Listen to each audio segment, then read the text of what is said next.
නමෝ තස්ස භගවතු අරහතෝ සම්මා සම්බුද්දස්ස. තුන් ලෝකාග්‍ර වූ මහා කාරුණික වූ ධර්මරාජයන් වහන්සේ වන අපගේ බුදුරජාණන් වහන්සේට නමස්කාර වේවා. සාදු සාදු සාදු. මේ ලංකා ධරණී තලයට අනුබුදුවරයන් වහන්සේ වූ අපගේ ආදී ගුරු දේවෝත්තම මිහිඳු මහරහතන් වහන්සේට නමස්කාර වේවා. සාදු සාදු සාදු. මාගේ ගුරු දේවෝත්තම පරම පූජනීය පින්වත් ලොකු ස්වාමීන් වහන්සේට ගෞරවාදර වන්දනාව වේවා. සාදු සාදු සාදු.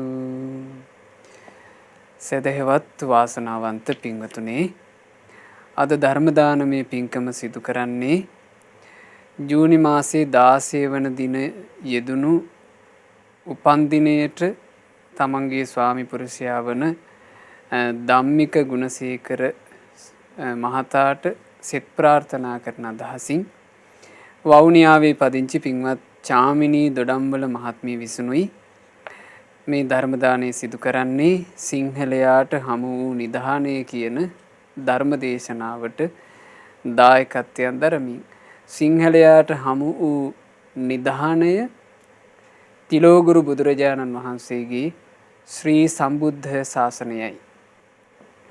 ඒ නිධානය අපට දායාද කරන ලද්දේ අපගේ අනුබුදු මිහිඳු මහරහතන් වහන්සේ විසිනි.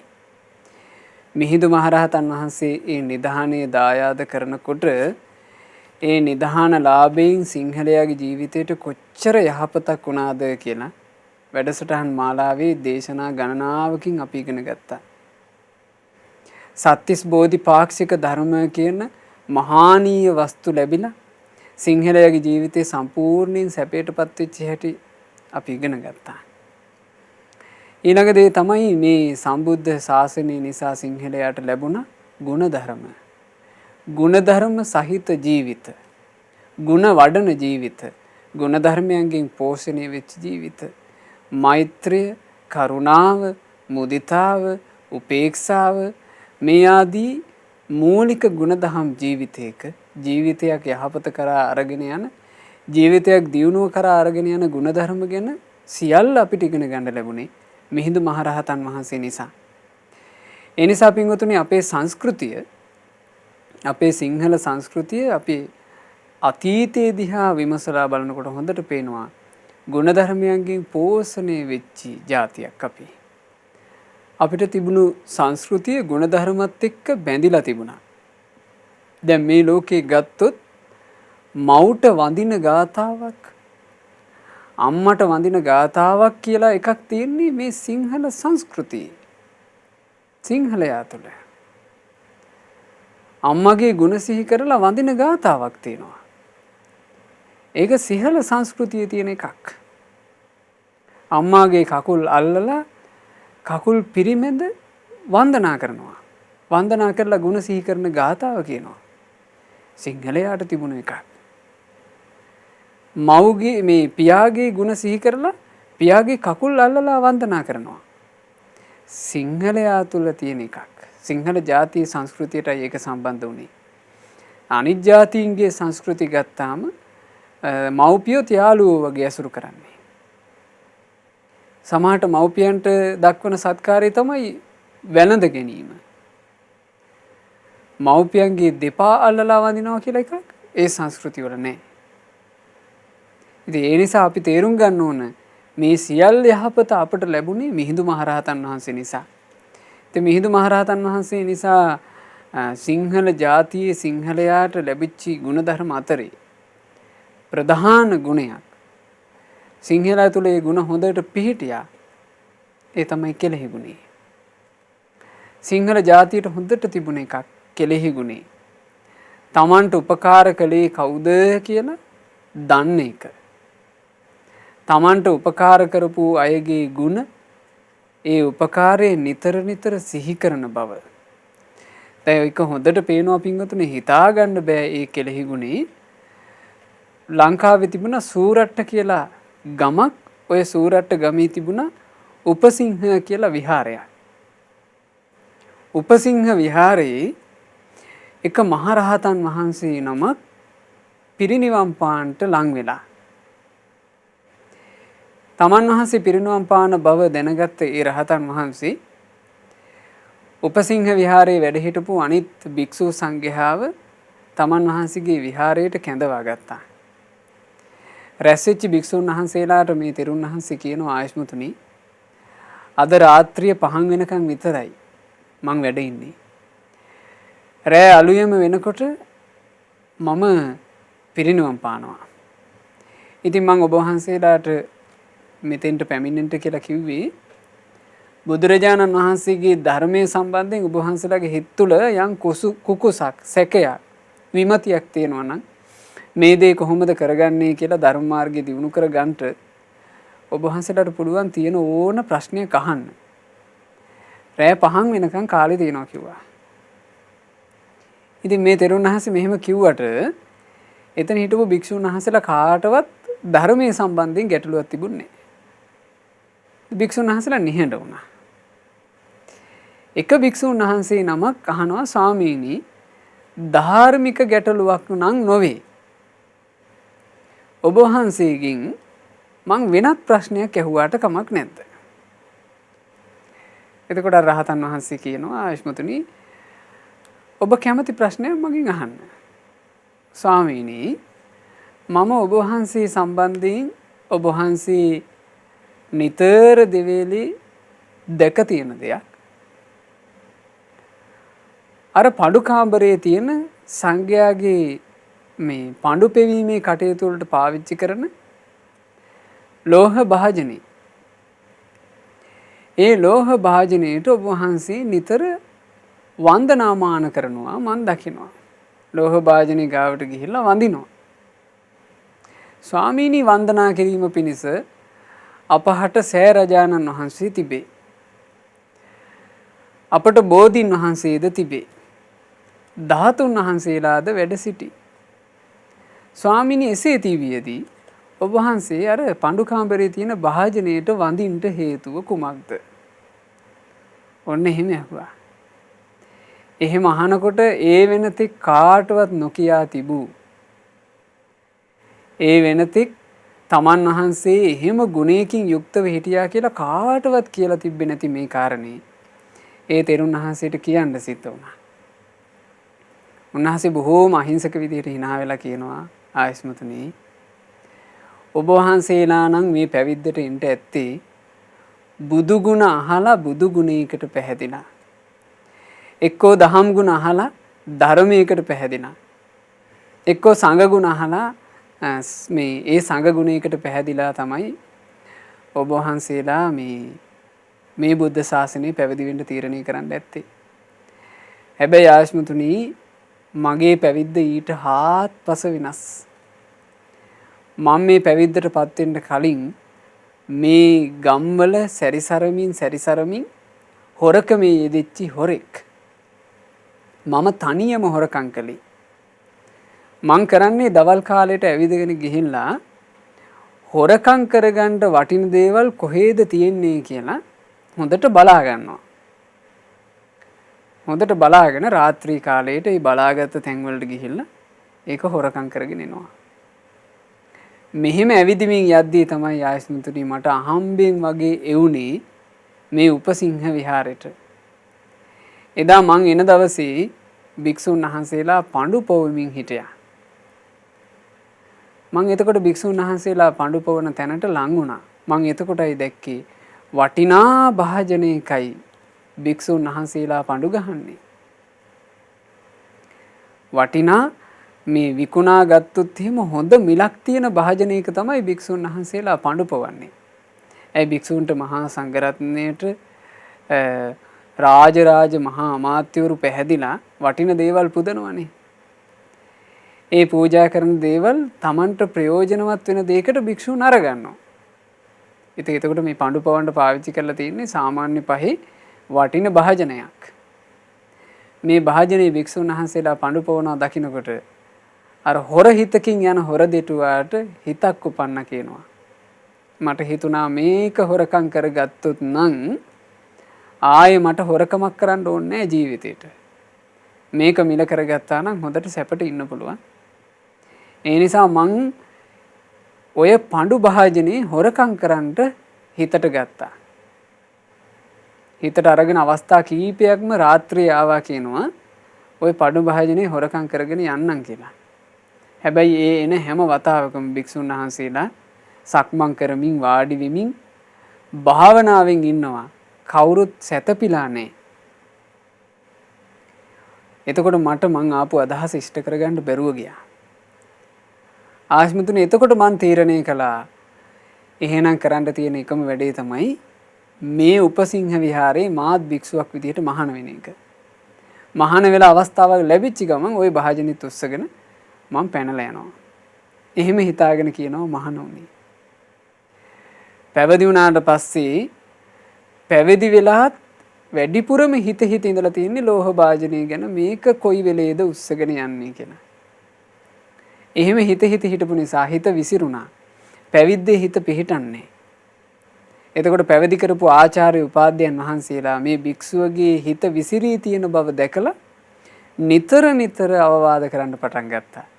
බුදු ගුණ අහන්න ලැබුණා, දහම් ගුණ අහන්න ලැබුණා, සංඝ ගුණ අහන්න ලැබුණා, සංසාරය ගැන අහන්න ලැබුණා, කර්මඵල ගැන අහන්න ලැබුණා, ජීවිතේ ඇත්ත අහන්න ලැබුණා. මෙවුවා මේ ලංකා භූමිය අහන්න ලැබුණේ පින්වතුනි ලංකා භූමියට සම්බුද්ධ ශාසනය ලැබිච්ච නිසා.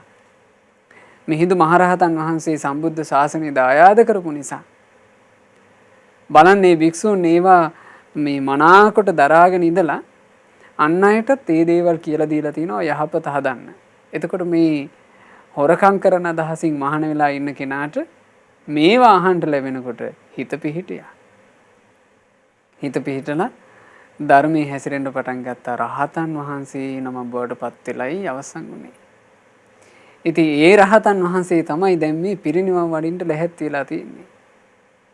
ඒ රහතන් වහන්සේ කියනවා ආශ්මතුනි මට බුදුරජාණන් වහන්සේව මුණ ගැහෙන්න හේතුව මට බුදු සරණ ලැබෙන්න හේතුව ඔය ලෝහ භාජනේ. මට ධර්මයේ සරණ ලැබෙන්න හේතුව ඔය ලෝහ භාජනේ. මට සංගරුවනේ සරණ සංඝයාගේ ඇසුර ලැබෙන්න හේතුව ඔය ලෝහ භාජනේ. මං පින්පව් ගැන දැනගත්තේ ඔය ලෝහ භාජනය නිසා. මං සත්තිස් බෝධි පාක්ෂික ධර්ම ගැන දැනගත්තේ ඔය ලෝහ භාජනය නිසා. මට කල්යාණ මිත්‍ර ඇසුර ලැබුණේ ලෝහ භාජනය නිසා. මට මගේ ජීවිතේ සංසාර ගමනින් නිදහස් කරගන්න ලැබුණේ ඒ සඳහා අවකාශ පසුබිම සකස් වුණේ ලෝහ භාජනය නිසා. ඉතින් මං මේ ලෝහ භාජනයට වඳින එක වැරද්දක්ද කියලා ඇහුවා. කෙලෙහි ගුණ. කෘතගුණ දන්නා බව. කෘතගුණය සිහි කරනා බව. මේ සිංහල ජාතියේ එහෙම කෙලෙහි ගුණ සිහි කිරීමක් තිබුණා. තමන්ගේ මව්ගේ තමන්ගේ පියාගේ ගුණේ සිහි කරපු ඒ කාලේ හිටපු තිස්ස කියලා සන්නාලිය කියන්නේ ඇඳුම් මහන කෙනානේ. ඇඳුම් මහලා මහා ධනයක් ඔහු උපයන්නේ නැහැ. හැබැයි මේ තිස්ස කියන සන්නාලිය ඇඳුම් මහලා සල්ලි හම්බ කරනවා. රෑ දවල් දෙකේම ඇඳුම් මහන රස්සාව කරනවා. ගෙදරම තමයි ඇඳුම් මහන්න ඇත්තේ. රෑ දවල් දෙකේම පොඩි විවේකයක් අරගෙන රෑ දවල් දෙකම වෙන් කළා ඇඳුම් මහන්න. යම් ධනයක් උපයනවාද උපයන ධනයෙන් හරි අඩක් සම්පූර්ණයෙන්ම අම්මයි තාත්තයි පෝෂණය කරන්න වෙන් කළා. උපයන ධනයෙන් හරි අඩක් මව්පියන් පෝෂණය කරන්න වෙන් කළා. ඉතුරු ධනය තමාගේ ධනය විදිහට පරිභෝජනයට ගත්තා. ඒ තමාගේ ධනය කියලා කියන්නේ තමන්ගේ ධනයෙන් කරෙත් සංඝයාට දම් පූජා කරන එක. හරි පුදුම සහගතයි. පුදුම සහගත ගුණ සම්පන්න ජීවිත ගත කරලා ඒ ජීවිතය ඉතින් අපතේ ගියේ නෑ. ඒ තිස්ස කියන සන්නාලියා ওই විදිහට ජීවත් වෙලා මිය පරලොක් ගිහිල්ලා තුසිත දෙව් භවනේ උපන්නේ. තුසිත දෙව් භවනේ මහා දෙව් පිරිවර ඇතිව ඔහු එහෙ උපන්නා. මේ වෙනකොටත් එහි ධර්මයේ හැසිරෙනවා ඇති. ඉතින් ඒ නිසා ලංකා භූමියේ මෙහිම කෙලෙහි ගුණ දන්න කෙලෙහි ගුණ සිහි කරන අය බිහි වුණේ මිහිඳු මහරහතන් වහන්සේ අපට සම්බුද්ධ ශාසන දායාදය ලබා දීපු නිසා. ඉතින් පින්වතුනි සම්මා සම්බුද්ධ ශාසන දායාදය අපට සම්පූර්ණයෙන්ම ලබා දුන්නේ මිහිඳු මහරහතන් වහන්සේ කියන එකට කෙලෙහි ගුණේ අපේ සිංහලයා තුල නොපිහිටා තියෙයිද? පිහිටලා තිබුණා. අතීත සිංහලයා තුල පිහිටලා තිබුණා. ඒ ගැන කතාව තියෙන්නේ මෙන්න මේ විදිහට. ලංකා දීපම් හි දීපෙත්වා ලංකා දීපෝ මහා ගනි ලංකායසෝ සත්තු කප්පෝ කତ୍වා ලංකා හිතං බහුම්. මහාවංශයේ කියනවා ත්‍රිපිටක ධර්මයේ කටපාඩම් කරවීම ආදීන් භානක પરම්පරා බිහිකොට අපේ මිහිඳු මහරහතන් වහන්සේ ලංකා දීපේ බැබලෙව්වා. ලංකාවට මහත් පිහිටක් ලබා දුන්නා. මහා සංඝ පිරිවරකින් යුක්ත වුණා. උන්වහන්සේ ලංකාවට ශාස්ත්‍රූන් වහන්සේ හා සමානව ලොවට යහපත පිණිස බොහෝ කටයුතු සිදු කොට වදාලා. මිහිඳු මහරහතන් වහන්සේ ගැන කියනකොට ලංකා ධරණී තලයට ලංකා භූමියට උන්වහන්සේ වැඩම කරාට පස්සේ යලි කවරදාකවත් මේ ලංකා භූමියේ ඉඳලා තමන්ගේ මව් දේශය වන දඹදිවට වැඩම කරලා නැහැ. උන්වහන්සේ ලංකා භූමිය වෙනුවෙන් කැප වුණා. ලංකා භූමියට අපේක්ෂාවකින් තොරව සියලු උපකාරය ලබලා දුන්නා. මේ ලංකාවට යමෙක් ආවාද විදේශයකින් ආපු කෙනා කරේ ලංකාවේ වනසන එක, ලංකාවේ තියෙන ඒවා ඩැහැගෙන යන එක. මේ අතීත ඉතිහාසයේ දඹදිවින් මේ ද්‍රවිඩ සේනා ආවා. හින්දු භක්තික සේනා ආවා. ඒ ඇවිල්ලා කළේ විනාශයක්මයි. විනාශය කරලා වස්තුවත් පැහැරගෙන යන්න ගියා. ඊට පස්සේ පෘතුගීසි, ලන්දේසි, ඉංග්‍රීසි මේ නොයෙක් ಜಾති ආවා. ආපු හැමෝම කළේ අපිට විනාශයක්. අපිට විනාශය කරලා අපේ වස්තුවත් ඩැහැගෙන ගියා. රන්, රිදී, මුතු මැණික්, අලියතුන් හැම දෙයක්ම අරගෙන ගියා. අපේ සංස්කෘතිය වනසලා ගියා. අපිට විනාශයක්මයි හැම කෙනාම දුන්නේ. හැබැයි අපේ මිහිඳු මහරහතන් වහන්සේ ලංකා භූමියට වැඩම කරලා අපිට යහපතම දුන්නා. අපිට තෙරුවන් සරණ දුන්නා. අපිට සෑ වන්දනා කරගන්න, බෝධි වන්දනා කරගන්න, පින් රැස් කරගන්න අවකාශය හදලා දුන්නා. අපිට මේ සම්බුද්ධ ශාසනය තුළ ලැබෙන මහානීය වස්තුවල පිහිට ලබන්න, ගුණධර්ම දියුණු කරගන්න අවකාශය හදලා දුන්නා. ලංකා භූමියේම සංඝ පරපුරක් බිහි කළා. භික්ෂුණී සංඝයා බිහි කළා. උපාසක උපාසිකාවෝ බිහි කළා. අපේ ජීවිතේට යහපතම දුන්නා. උන්වහන්සේ පිරිනිවන් පානා තෙක්ම මේ ලංකා භූමියේම වැඩ හිටියා. ඒ නිසා මිහිඳු මහරහතන් වහන්සේගේ ධාතුන් වහන්සේලාත් ලංකා ධරණී තලයේ සිංහලයාට පිහිට පිණිස පිහිටියා. ඒක උනේ මේ විදිහට. අපේ දෙවන පෑතිස් රජුරවන්ට පස්සේ රජකම් කළේ උත්තිය මහරජුරුවෝ. උත්තිය රජුරුවන්ගේ රාජාභිෂේකය කරලා ජයග්‍රාහී 8 වෙනි වර්ෂයේ උපසම්පදාවෙන් 60 වසරක් ගත වුණ අපගේ මිහිඳු මහරහතන් වහන්සේ මිහින්තලේ සෑගිරි විහාරයේ වැඩ වාසය කළා. එතකොට මිහිඳු මහරහතන් වහන්සේ උපසම්පදාවෙන් 60 වර්ෂයක් ගත වුණා කියලා කියන්නේ රහතන් වහන්සේගේ සම්පූර්ණ ආයුෂ අවුරුදු 80ක්. අවුරුදු 80ක් වෙලා තියෙද්දී උන්වහන්සේ වැඩ හිටියේ මිහින්තලාවෙමයි. වප් මාසයේ පුරපක්ෂයේ 8 වෙනි දවසේ අපගේ මිහිඳු මහරහතන් වහන්සේ පිරිනිවන් පා වදාලා. ඒ නිසා වප් මාසයේ පුර 8වක දවස උන්වහන්සේගේ නමින් හැඳින්වුණා. අපගේ මිහිඳු මහරහතන් වහන්සේ 8වක දා පිරිනිවන් පෑසේක. එනිසා ඒ පුර 8වක දා ශ්‍රී මිහිඳු පුර 8වක යයි සම්මත වුණා. බලන්න මිහිඳු මහරහතන් වහන්සේව වර්ණනා කරන හැටි මේ මහා වංශය කියන උතුම් ඉතිහාස පොත් වහන්සේ ලංකාවේ සිංහලයාගේ හැබෑම ඉතිහාස පොත එහි මිහිඳු මහරහතන් වහන්සේගේ ගුණේ වර්ණනා කරන විදිය මේ පරිච්ඡේදයක සුළු කොටසක් මා මේ කියවන්නේ. ඔබ මේ මහාවංශයේ පොත් වහන්සේ අතට අරගෙන කියවුවොත් ඔබට තේරෙවි මිහිඳු මහරහතන් වහන්සේ අපට කරපු මෙහෙවර කොච්චර වර්ණනා කරලා තියෙනවද කියලා. එතකොට මේ පොත් වහන්සේගේ තියෙන කාරණා ඉගෙන ගන්නේ නැතුව කොහොම කෙලෙහි ගුණ සිහි කරන්නද? කොහොම කෙලෙහි ගුණ දැනගන්නද? මහාවංශය කියන සැබෑම ඉතිහාස ග්‍රන්ථය මේ සිංහලයාම ප්‍රතික්ෂේප කළොත් වෙන්නේ සිංහලයා කෙලෙහි ගුණ දන්නේ නැති අසත්පුරුෂ ගොඩට වැටෙනවා. අසත්පුරුෂ ගොඩට වැටෙනවා. අපේ අතීත සිංහලයා හැමතිස්සෙම ඉගෙන ගත්තා මහා වංශයෙන් අපිට උපකාර කළේ කවුද කියලා. ඒ නිසා අතීත සිංහලයා හැමතිස්සෙම මිහිඳු මහරහතන් වහන්සේ උදෙසා උපහාර පූජා දක්වමින් වාසය කළා. උත්ති රජුරෝ මිහිඳු මහරහතන් වහන්සේගේ පිරිනිවීම ගැන ඇහුවට පස්සේ මේ බලවත් වූ ශෝක හොලකින් පහර කාලා මිහින්තලේ සෑගිරියට ගිහින් මහරහතන් වහන්සේගේ නිසල ශ්‍රී දේහයට වන්දනා කොට උන්වහන්සේගේ ගුණ කීමින් නොඑක් ආකාරයෙන් හඬා වැළපුණා.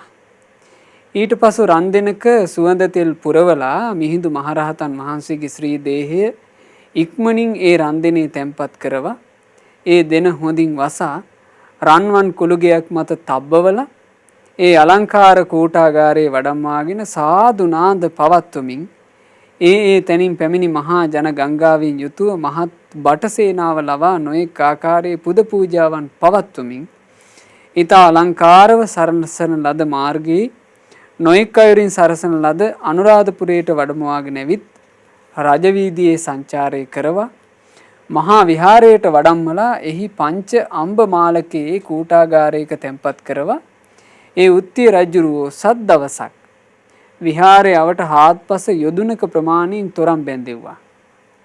මේ තමයි මිහිඳු මහරහතන් වහන්සේ කියන අපේ අනුබුදුවරයන් වහන්සේ පිරිනුවම් පාපු මොහොතේ සිංහලයා සත්කාර දක්වපු විදිහය. දජ පතාක එසෙව්වා. සුවඳ මලින් සැරසෙව්වා. පුන්කලස් තැබ්බෙව්වා. රාජානුභාවයෙන් මුළු ලංකාවම ඔය ආකාරයට සැරසෙව්වා. දෙවියන්ගේ දේවානුභාවයෙන් ඒ විදිහටම අලංකාර වුණා.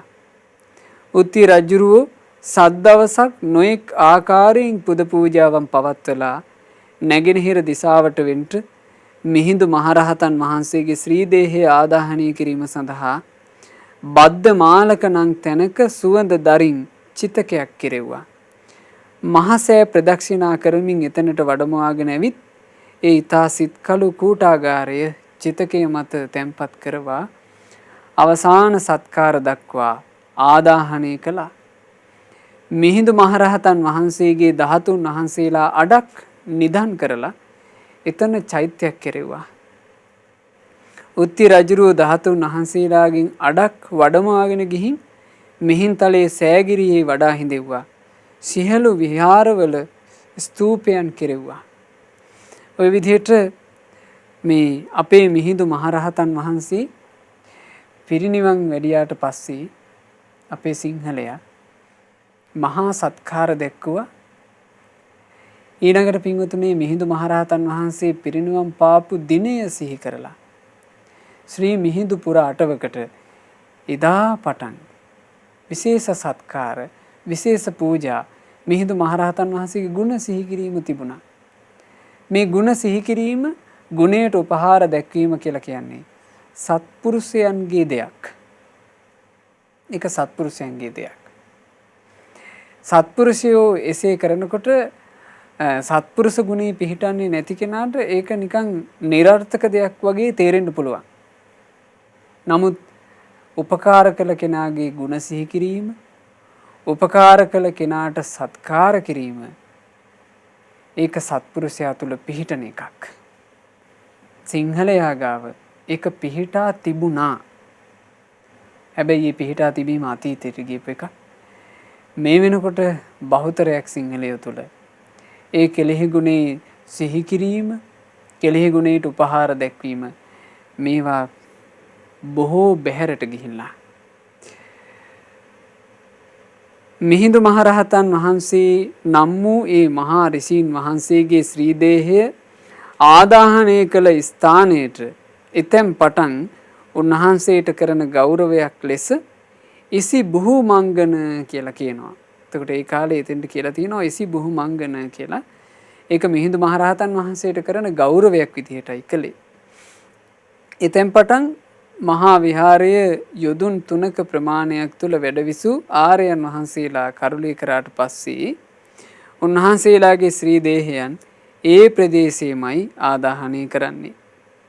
ඒ ප්‍රදේශයේම තමයි අනිකුත් මහා සංඝරත්නයත් ආදාහරණය කරන කටයුතු ඒ කාලේ සිංහල රජදරුවෝ සිද්ධ කරලා තියෙන්නේ. ඉතින් මිහිඳු මහරහතන් වහන්සේ පිරිනිවන් පාලා වැඩි කලක් ගත වෙන්න පෙර ලංකා භූමියට බොහෝ සෙයින් උපකාර කළා වූ මේ ලංකා භූමියේ සම්බුද්ධ ශාසනය බැබළවීම පිණිස කටයුතු කළා වූ සංඝමිත්තා මහරහත් තෙරණින් වහන්සේ. ඒ සංඝමිත්තා රහත් උත්තමාවියත් විජයශ්‍රී ජයශ්‍රී මහා බෝධීන් වහන්සේ ලංකා ධරණී තලයට වැඩම කරවාගෙන ආවට පස්සේ ලංකා භූමියේ භික්ෂුණී සංඝයා පිහිටවන්ට කටයුතු කරලා එතම් පටන් ඒ උත්තමාවියත් ලංකා භූමියෙන් බැහැරට වැඩම කළේ නැහැ. ඒ උත්තමාවියත් සම්පූර්ණයෙන් ලංකා භූමියේ දියුණුව වෙනුවෙන් ලක්වැසියාගේ අභිවෘද්ධිය වෙනුවෙන් කැප වුණා. ඒ කැපවෙච්ච සංඝමිත්තා රහත් උත්තමාවිය උත්ති රජුරුවන්ගේ 9 වෙනි කේම නම් වර්ෂයේදී උපසම්පදාවෙන් 59 වසරක් වස් ඇති සංඝමිත්තා තෙරණින් වහන්සේ හත්තාල්හ භික්ෂුණී සෙනසුනේ වැඩ වාසය කරමින් සිටියේදී පිරිනුවම් පාවදාලා. ඉතින් උත්ති රජුරුව කෙලෙහි ගුණේ සිහි කරලා මිහිඳු මහරහතන් වහන්සේට වගේම සංඝමිත්තා තෙරණින් වහන්සේගේ ශ්‍රී දේහයටත් සද්දවසක් තිස්සේ උතුම් පූජා සත්කාර දැක්වුවා. මිහිඳු මහරහතන් වහන්සේ වෙනුවෙන් කළා වගේම මුළු ලංකාවම සැරසෙව්වා. සංඝමිත්තා තෙරණින් වහන්සේගේ දේහය තැන්පත් කරන කූටාගාරයේ 7 වෙනි දවසේ නගරයෙන් පිටතට වඩම්මලා තූපාරාමයට නැගෙනහිරින් චිත්‍රශාලාව ළඟ තූපාරාමයේ රෝපණය කරන ලද බෝධීන් වහන්සේ වැඩවසන තැන කිට්ටුව ආදාහන කටයුතු සිදු කළා. සෑයකුත් බැන්දෙව්වා. දැන් අදටත් ගියත් තූපාරාම සෑරජානන් වහන්සේ සමීපයට වෙන්න සංඝමිත්තා අරහත් උත්තමාවියගේ ධාතුන් වහන්සේලා වැඩ හිඳින ඒ උතුම් සෑය වන්දනා කරගන්න පුළුවන්. මේ විදිහට සෑ වන්දනාවෙන් සංඝමිත්තා අරහත් උත්තමාවිය පුදන්න අද අපිට අවකාශයක් ඉතුරු වෙලා තියෙන්නේ පින්වතුනේ අතීත සිංහලයාට කෙලෙහි ගුණේ තිබුණු නිසා. කෙලෙහි ගුණේ තිබුණු නිසා. අතීත සිංහලයාට කෙලෙහි ගුණේ තිබුණු නිසා ඒ මිහිඳු මහරහතන් වහන්සේට ඊළඟට සංඝමිත්තා අරහත් උත්තමාවියට ඒ විතරක් නෙවෙයි. මිහිඳු මහරහතන් වහන්සේ සමග මෙහි වැඩම කොට වදාළ මහරහතන් වහන්සේලා 5 නමත් අරිට්ඨ ආදී අනිත් රහතන් වහන්සේලාත් ඒ වගේම නොයෙක් දහස් ගණන් නිකලෙස් භික්ෂුන් වහන්සේලාත් සංඝමිත්තා තෙරණින් වහන්සේ ඇතුළුව මෙහි වැඩම කළපු 12ක් වූ තෙරණින් වහන්සේලාත් මේ හැම තෙරණියක්ම මේ හැම රහතන් වහන්සේ නමක්ම පිරිනුවම් පානකොට ඒ රජදරුවෝ කෙලෙහි ගුණ සිහි කරලා නොයෙක් ආකාරයෙන් උපහාර පූජාවන් දැක්වුවා. පින්වතුනි ගුණධර්ම ගැන කතා කරනකොට කෙලෙහි ගුණේ කියලා කියන්නේ අපි ඉහළින්ම කතා කළ යුතු එකක්. ඇත්තෙම ගුණාතරයේ තියෙන උතුම්ම ගුණයක් කෙලෙහි ගුණේ කියන්නේ. ඒ නිසා මේ පොසොන් සමය පොසොන් මාසය කියලා කියන්නේ කෙලෙහි ගුණ දන්නා සිංහලයෝ විදිහට අපට කෙලෙහි ගුණේ සිහි කරන්නට තියෙන කාලයක්. ඇත්තෙම මේ ශ්‍රී මිහිඳු පුර අටවක ගැන මෑත යුගයේ අපට කියා දුන්නේ අපේ ගුරු දේවෝත්තම පින්වත් ලොකු ස්වාමීන් වහන්සේ. ඒ නිසාම අපිට අවකාශ ලැබුණා මේ ආපදා සම්පන්න කාලවකවානුව පැමිණෙන්නට පෙර ශ්‍රී මිහිඳු පුර අටවක පින්කම් කිහිපයක්ම සිද්ධ කරගන්න. ඒවා සිද්ධ කරලා ජීවිතේට පින් රැස් කරගන්න විශේෂයෙන් කෙලෙහි ගුණ සැලකීම කියන මහා සත්පුරුෂ ගුණය ඇති කරගන්න අපිට අවකාශ උදා වුණා. අතීත රජදරුවෝ ඒ අවකාශය හොඳට හදාගෙන තියෙනවා. ඒ රජවරු අතරේ සිරිමෙවන් නරේශ්වරයා සිරි මේඝවර්ණ කියන රජුරුවෝ ඒ අතරේ විශේෂ කෙනෙක්. මනුජේන්ද්‍ර රජතෙමේ සියල්ලට පෙර ශ්‍රමණ රාජ වූ භාග්‍යතුන් වහන්සේගේ ඖරස පුත්‍ර අප මිහිඳු මහරහතන් වහන්සේ පිළිබඳ විස්තර සංඝයා වහන්සේගෙන් අසා. එතකොට ඒ ඉතිහාස පුවත රජුරුවන්ට කියලා දුන්නේ අපේ මහා සංඝරුවන. මහා සංඝරුවන තමයි මේ මුල මතක් කරලා දීලා තියෙන්නේ හැමතිස්සෙම. හැමතිස්සෙම සිංහලයාට සත්පුරුෂ භාවයේ පිහිටීම පිණිස මුල මතක් කර දුන්නේ මහා සංඝරත්නය.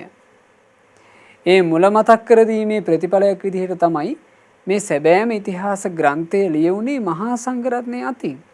මහා වංශය. ඒ සම්පාදනය කරන ලද්දේ මහා සංඝරත්නය විසින් සිංහලයාට මුල මතක තියෙන්න. මොකද මුල මතක තිබීම එහෙම නැත්තම් කෙලෙහි ගුණේ දන්නා බව සත්පුරුෂ ගුණයක්. එය ජීවිතේ ඉහළටම අරගෙන යනවා. පහළට වැටෙන්න නොදී.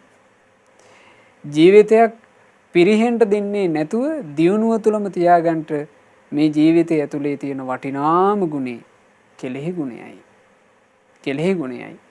ඒ කෙලෙහි ගුණ සිහි කිරීම කියන එක මේ සිංහලයාට නොසිඳ පවත්වා ගන්න පුළුවන් වුණේ මහා සංඝරත්නය කෙරෙහි තිබුණු ගෞරවය නිසා.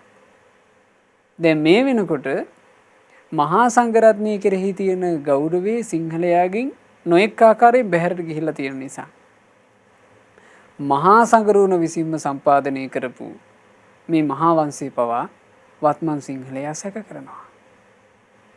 සැක කර තමන්ගේ උරුමයට තමන්ගේ හැබෑම ඉතිහාසයට තමන් ජන්මලාභයේ ලද මේ ජාතියේ සත්‍ය කතාවට මේ දේශයේ සත්‍ය කතාවට සිංහලයාම පහරනවා. ඉතින් පිහිටක් තියේවිද? මේ දුරුගුණ වෙනස් කරගත්තේ නැත්තම් නම් පින්වතුනි පිහිටක් නැහැ.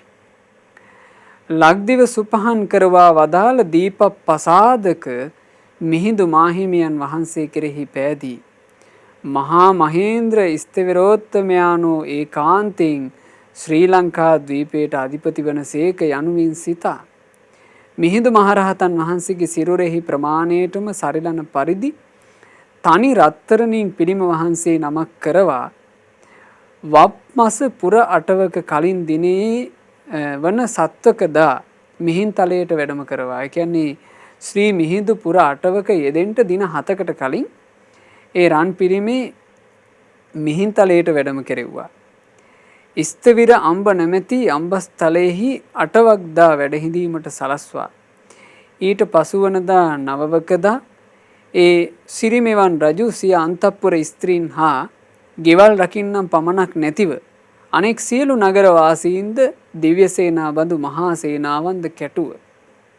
ශ්‍රී ලංකා දීපේ වැඩ වාසය කරන සියලු භික්ෂූන් වහන්සේලාද කැටුව. එමෙන්ම නගරේ මහා සිරගෙදර මිනිසුන්ද නිදහස් කරවා. මහා දන්සැල් පිහිටුවා. එමෙන්ම සියලු ප්‍රාණීන්ට බත්වැටුප් දී සියලු උපහාරයන්ගෙන් උපමා රහිත වූ පූජාවන් පවත්වමින්. මේ පූජාව උපමා රහිතයි කියනවා. අපගේ ශාස්ත්‍රුන් වහන්සේගේ උතුම් පුත්‍රවණක් වූ ශ්‍රී ලංකා ද්වීපයට ශාස්ත්‍රුන් වහන්සේ බඳු වූ අප මිහිඳු මහරහතන් වහන්සේ වන්දනා කිරීමට පෙර ගමන් ගියේ භාග්‍යතුන් වහන්සේට පෙර ගමන් යන සක්දෙවිඳු විලසිනි. ඒ තිබ්බ අසිරිය වර්ණනා කරන විදිහ. එහෙමයි කෙලෙහි ගුණ දැක්වේ. එහෙමයි කෙලෙහි ගුණ දැක්වේ.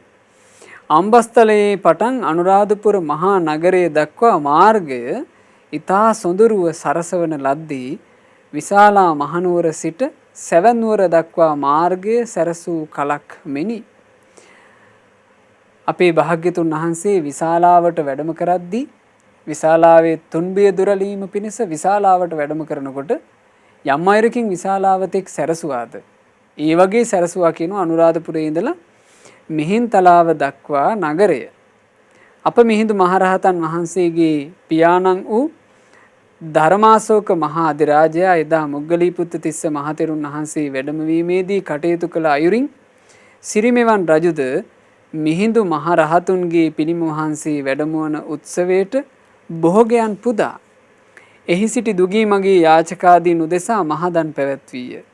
භික්ෂුන් වහන්සේලා චීවර පිණ්ඩපාත සේනාසන ගිලාන ප්‍රත්‍ය යන සිව්පසයෙන් සතුටු කරවීය. එම්බා මහජනතාවෙනි අපගේ මිහිඳු මහරහතන් වහන්සේ අනුරාධපුරයට වැඩම කරන අයුරු මෙසේ බලවයයි. බලන්න මේ මිහිඳු මහරහතන් වහන්සේ පිරිනොම් පාලා කාලයක් ගත වුණාට පස්සේ සිද්ධියක් මේ. මිහිඳු මහරහතන් වහන්සේ ප්‍රමාණයටම ඒ කියන්නේ ඒ කාලේ සංඝයා අර මතකයෙන් දරාගෙන පැමිණලා තිබුණා මිහිඳු මහරහතන් වහන්සේ මේ වගේ උස ප්‍රමාණයකින් යුක්ත මේ වගේ සිරුරක් තිබුණු කෙනෙක් කියලා. ඒ සංඝයා වහන්සේලාගෙන් අහලා රන්කරුවන් ලව්වා රන් පිළිමයක් කෙරුවා. දැන් මේ රන් පිළිමේ තමයි වැඩමවන්නේ. රන් පිළිමේ වැඩමවන්නේ කොහොමද? මහ ජනතාවනි අපේ මිහිඳු මහරහතන් වහන්සේ ඕන්න දැන් මිහින්තලාවේ ඉඳලා අනුරාධපුරයට වඩිනවා. ඒක හොඳට බලා ගන්නට කියලා. මිහිඳු මහරහතන් වහන්සේ ජීවමානයයි සිතා තමයි පූජා කළේ. මහත් වූ සත්කාරයෙන් ඒ මිහිඳු මහ රහතන් වහන්සේගේ පිළිමය වැඩම කෙරෙව්වා. අම්බස්තලයෙන් පහළට බැහැලා තමන් මුලින්ම ගමන් කරමින් භික්ෂුන් වහන්සේලාද හාත්පස පිරිවරාගෙන පෙරහැර පැමිණෙන කල්හි පිරිවරාගත් මිහිඳු මහරහතන් වහන්සේගේ රනින් කළ පිළිම වහන්සේ සෝභමානව බැබලී ගියේ කිරිසයුර මැද සන්ධ්‍යාවේ රතු පහ ගැන්වී ගිය වලාවේ පැහැයෙන් බබලන මහා මේරු පර්වත රාජයා මෙනි. එහෙමයි සිත් පහදවා ගැනීම පිණිස මහා වංශය අපට මේ මොහොත වර්ණනා කරන්නේ අපේ රජ්ජුරුවෝ මේ සිරි මේඝවරණ රජ්ජුරුවෝ එහෙම නැත්නම් සිරිමෙවන් රජ්ජුරුවෝ මේ උපහාර පූජාවේදී පින්වතුනි මිහිඳු මහරහතන් වහන්සේව ඒ තැනට වැඩම කෙරෙව්වා අර පිළිම වහන්සේව. අනුරාධපුරේ ඒ තැනට වැඩම කරනකොට හැම අවස්ථාවෙම රජ්ජුරුවම කාලඝෝෂා කළා. ඕන්න පින්වතුනි දැන් අපේ මිහිඳු මහරහතන් වහන්සේ බෝධීන් වහන්සේ අසලට වැඩම කළා. අපේ මිහිඳු මහරහතන් වහන්සේ උතුම් බෝධීන් වහන්සේව දැන් ප්‍රදක්ෂිනා කරනවා. මෙහෙම කියා තමයි මිහිඳු මහරහතන් වහන්සේ උදෙසා මේ උපහාර පූජාව දක්වලා තියෙන්නේ. මිහිඳු මහරහතන් වහන්සේ ජීවමානව වැඩ හිටියා නම් ඒ මිහිඳු මහරහතන් වහන්සේව පෙරහැරින් වැඩම කරවාගෙන ඇවිල්ලා භාග්‍යතුන් වහන්සේව ඒ තැනදී වන්දනා කරනවා වගේ මිහිඳු මහරහතන් වහන්සේගේ පිළිමේ වැඩෙමුවා. අසිරිය කියන්නේ රජුරුවන්ගේ මේ පින්කමේ මෙන්න මෙහෙමකුත් තිබුණා. විසරද වූ සිරිමෙවන් රජතුමා අප මිහිඳු මාහිමියන් සමග සිරිලක වැඩි ඉට්ටිය උත්තිය සම්බල බද්දසාල සුමනහා බණ්ඩුක යන ස්ථවරයන් වහන්සේලාගේද පිළිම වහන්සේලා කරවා මහා මිහිඳු පිළිම වහන්සේ සමගින් එහි වඩා හිඳෙව්වේය. බලන්න කෙලෙහි ගුණේ කෘතගුණ දන්නා බව කෘතගුණ සිහි කරනා බව. ඉතින් කෙලෙහි ගුණේ සිහි කර ගන්නට පින්වතුනේ මේ සුදුසුම කාලේ පොසොන් සමය මේ වගේ පොසොන් සමයක යෙදිච්චි පොසොන් පුර පසළොස්වක පුන් පොහෝ දිනයේ අපේ මිහිඳු මහරහතන් වහන්සේ මේ ලංකා භූමියට ධර්මයේ දායාද කළේ මහා නිධානයේ දායාද කළේ පොසොන් පෝය දවසේ. ඒ මහා නිධානය අපට දායාද නොවුණා නම් අපට මක් වේවිද? එහෙමනම් අපට බුදු සරණ නැත, ධර්මයේ සරණ නැත, සංගරුවනේ සරණ නැත, පින්කර ගන්නට අවකාශ නැත, ධාතු වඳින අවකාශ නැත, බෝධිය වඳින අවකාශ නැත, දහම් මඟක් නැත. මේ කිසිවක් නැත. මේ කිසිවක් නැති නිකන් ම්ලේච්ඡ සත්තු වගේ වැද්දෝ වගේ එහෙම නැත්නම් කාමයට වසඟ වෙච්චි සරාගී සුද්ධිය වගේ ලාමක ජීවිත අපට තියෙයි. ඒ නිසා හොඳට මේ කාරණේ තේරුම් ගන්න. අපිට මේ ගුණධර්ම සියල්ල ලැබුණේ අපේ මිහිඳු මහරහතන් වහන්සේ නිසා. මිහිඳු මහරහතන් වහන්සේ ලංකා භූමියට ශ්‍රී සම්බුද්ධ ශාසනය දායාද කරපු නිසා අපේ මිහිඳු මහරහතන් වහන්සේට මේ ලංකා ධරණී තලයට අනුබුදුවරයන් වහන්සේ වූ මිහිඳු මහරහතන් වහන්සේට නමස්කාර වේවා. යෝ සත්තු කප්පෝ කල්යාණ මිත්තෝ මහාඥානී ජිනත්‍රජෝ සෝ ලංකාදීප මාගම්ම ජෝතයි බුද්ධ ශාසනං තං විතරාගං ලංකාදීපප්පසාදකං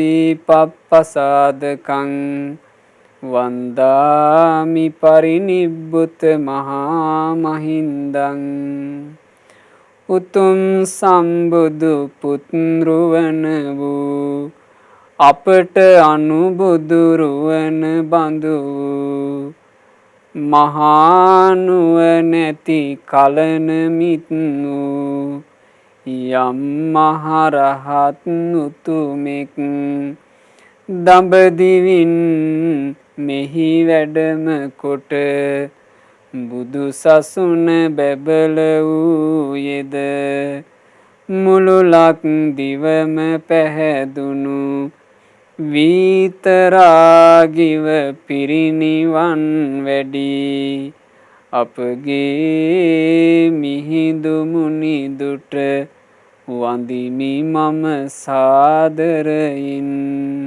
සාදු සාදු සාදු.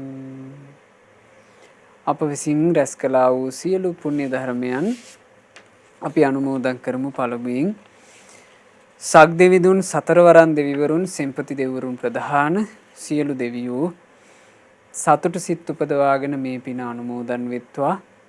අපගේ ඉෂ්ඨකාමී හිතකාමී සියලු දෙවිවරු මේ සියලු පින් අනුමෝදන් වෙත්වා. ලංකා භූමිය සුරකින ශ්‍රීමත් සුමන සමන් දෙව්රජු ප්‍රධාන සියලු දෙවියෝ පින් අනුමෝදන් වෙත්වා. පින් අනුමෝදන් වන දෙවිවරු දිව්‍ය ආශ්චර්යයෙන් ශ්‍රද්ධා සීලාදී උතුම් ගුණධර්මයන්ගෙන් දියුණු වෙත්වා. දෙවියන්ගේ ආශිර්වාදයේ රැකවරණේ උපකාරයේ ඔබ අප හැම දිනාටම දෙවියෝ නොඅඩුවම සලසා දෙත්වා. දෙවියෝද සංසාර දුකින් අත මිදේවා. සාදු සාදු සාදු. රැස් කළා වූ සියලු පුණ්‍ය ධර්මයන් අපගේ ගුරු දේවෝත්තම කල්යාණ මිත්‍ර පරම පූජනීය පින්වත් ලොකු ස්වාමින් වහන්සේට අනුමෝදන්ව පින්වත් ලොකු ස්වාමින් වහන්සේ නිදුක්ක නිරෝගීව දීර්ඝායුෂ ලබත්වා මේ ගෞතම සාසනය තුල උතුම් වූ චතුරාර්ය සත්‍ය ධර්මය පරිපූර්ණ වශයෙන්ම අවබෝධ කරගන්නට වාසනාව ලැබෙත්වා. සාදු සාදු සාදු. රැස් කළා වූ සියලුම පුණ්‍ය ධර්මයන් අද දවසේ මේ ධර්ම දානමය පින්කම සිදු කරන පින්වත් චාමිනී දොඩම්මල මහත්මිය බලාපොරොත්තු වෙන අයුරින්ම ජර්මනියේ හයිඩල්බර්ග්හි පදිංචි ජූනි මාසේ 16 වන දිනට උපන් දිනයේ යෙදුණු පින්වත් ධම්මික ගුණසේකර ස්වාමි පුරුෂයාට මේ සියලු පින් අනුමෝදන් වෙලා මේ පිනේ ආශිර්වාදයෙන් තෙරුවනේ ආශිර්වාදයෙන් සියලු දෙවියන්ගේ ආශිර්වාදයෙන් සියලු යහපත සැලසේවා රැකවරණය සැලසේවා ජීවිතයේ සුවසේ ගත කරන්නට අවකාශ ලැබේවා. ගෞතම සාසනයේ පින්පුරාගෙන දහම් මඟ දියුණු කරගෙන චතුරාර්ය සත්‍ය ධර්මය අවබෝධ කරන්නටත් වාසනාව ලැබේවා කියලා අපි සෙත් ප්‍රාර්ථනා කරනවා. මීට වසර 19කට පෙර මිය පරලෝ ගියා වූ සුවන්දරහාමි වික්‍රමසිංහ මිත්තණියට මේ සියලු පින් අනුමෝදන් වෙත්වා. නමින් මිය ගියා වූ සියලුම ඥාතීන්ට පින් අනුමෝදන්ව ඥාතීන්ගේ පරලෝ ජීවිතයේ සැපයටම පත්වෙත්වා කියන අදහසින් ඥාතීන්ට පින් අනුමෝදනා සිදු කරන්න. අද ධර්ම දානයේ සිදු කරන පින්වතුන්ලා බලාපොරොත්තු වෙන අයරින්ම මේ සියලු පින්වල ආශිර්වාදයෙන් කොරෝනා වෛරසයේ හේතුවෙන් රෝගාතුර වී සිටින හැම දිනාට ඊතා ඉක්මනින්ම නිදුක් නිරෝග සුව ශාන්තිය සැලසේවා කියලා අපි සෙත් ප්‍රාර්ථනා කරමු. ධර්ම දානයේ සිදු කරන්නේ වවුනියාවේ පදිංචි පින්වත් චාමිනී දොඩම්වල මහත්මිය ඇතුළු ඒ පින්වතුන්ලා විසින්. ඉතින් චාමිනී දොඩම්වල මහත්මියටත් සුජීවත්ව සිටින ආදරණීය දෙමාපියන්ටත් මේ සියලු පින් අනුමෝදන් වෙත්වා. ධර්ම දානයේ උදෙසා නොඑක ආකාරයෙන් සහ සම්බන්ධ වෙච්ච හැම දිනාට පවුලේ සියලු දෙනාට පින් අනුමෝදන්ව සියලු දෙනාට නිදුක් නිරෝග සුව සැලසේවා දීර්ඝායුෂ සම්පන්නිය සැලසේවා කරන කියන රැකී රක්ෂා ආදී කටයුතු ජීවිතයේ සියලු යහපත් කටයුතු ਸਰව ප්‍රකාරයෙන්ම සාර්ථක වෙත්වා. ශ්‍රද්ධා මාසික ධර්ම දාන සමාජික පින්වතුන්ලාටත් ශ්‍රද්ධා කාර්ය මණ්ඩලයේ හැම දෙනාටත් සුපින්නත ඔබ සෑම සියලු දෙනාටත් සුවසේ පින් දැස් කරගන්නට සුවසේ දහම් මඟ දියුණු කරගන්නට අවකාශ ලැබෙත්වා. ගෞතම සාසනය තුල චතුරාර්ය සත්‍ය ධර්මය සුවසේම අවබෝධ කරන්න ලැබේවා. ඔබ හැම දිනාටම තෙරුවන් සරණයි. නමෝ බුද්ධාය. මෙවැනි වටිනා ධර්ම දේශනා ශ්‍රවණය කිරීමට ශ්‍රද්ධා ටෙලි YouTube චැනලය සබ්ස්ක්‍රයිබ් කරන්න.